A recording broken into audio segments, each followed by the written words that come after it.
Today I want to talk about Kennedy Brooks and all that's coming up after the bumper. What do you mean you don't subscribe to my son's YouTube channel? Mama, no! Just snap the damn ball, RJ. What's up, kinfolk? It's RJ Young. I am not on a step mill. Consider hitting the like and subscribe button because I upload a video every single day. It's always OU related, college football related, sports related. We have a good time. And today I want to talk about running back Kennedy Brooks, who was probably the most underrated player at his position in the entire country. This is a dude who I have called a walking first down, averaged just fewer than 10 yards per carry last year, and for many people was the best running back Oklahoma had regardless of talent. Rodney Anderson being hurt aside, Trey Sermon, man, that you could keep going down there. I just thought about this. T.J. Pledger was hurt, right?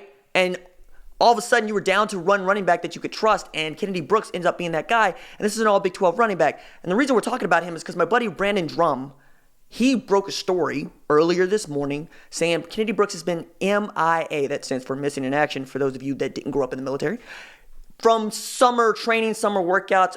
It feels like he's taking some time. Would hope everything is okay, but that really does affect your depth, especially just a week ahead of Big 12 Media Days. So guess who we're probably not going to see show up at Big 12 Media Days at Cowboy Stadium next week. Now, your depth, you're still pretty good. Rhamondre Stevenson is enormous. He is bigger than the people chasing him. This dude might be the biggest running back Oklahoma's had since Samaje Perine. You also got T.J. Pledger coming back, hopefully back from that hip injury that he suffered last year. He looked really good during the spring game. You also got, of course, the preacher man, Trey Sermon, the prayer hands. Look, dude's got more patience than Le'Veon Bell hitting the blocks, hitting through the hole.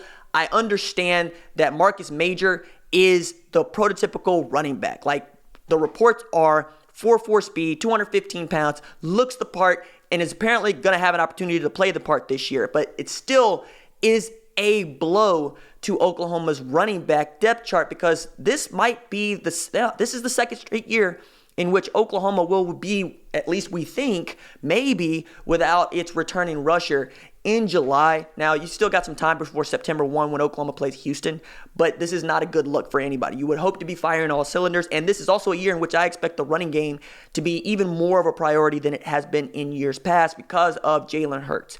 What the dude does well, right, is roll out, make plays on the run. You'll run some QB power. You'll run some QB sweep. You also will be able to hand off the ball on zone read actions to guys like you hoped, Kennedy Brooks, Trey Sermon, and of course, Rhamondre Stevenson, Marcus Major, and T.J. Pledger. But I still think that you'd rather have him than not, just like anything else. And to those of you that continue to say next man up, I wish you would think about that if somebody said that about you at your job and a place where you have to earn your keep because a scholarship has to be renewed every single year. I don't think you would like to hear anybody say next man up about your job, all right? You would like people to let you take some time and get back to work and go back to doing the job in the way you see fit, because this next man up crap is all for the people who don't actually have children that are involved in this. You look at these dudes and you see them as pieces of meat. They're not pieces of meat. Some guys go through really intense things, and I'm hoping, that that's something that Kennedy Brooks can come back from. And there have been reports about entering transfer portal, all that stuff. I throw in that stuff out. I stay pretty close to the ground about this stuff. I don't see that as a thing. I am talking about it, though, because it is important, especially as Lincoln Riley's probably going to have to answer questions about this, if not in the immediate future, next week when he is made available at the podium at Big 12 Media Days. I also want to, again, underscore, we're going to get to find out whether or not Jalen Hurts can lead, right? Because if you have these sorts of things happen in summer, you want to have somebody you can lean on to say, hey, look, hey guys, we're fine. Let's give Kennedy some time. We'll bring him back. Still, losing 10 yards carry, it's not a small thing. So we'll be interested to see how Oklahoma reacts, what comes out of this. All right, that is it for me. Deuces.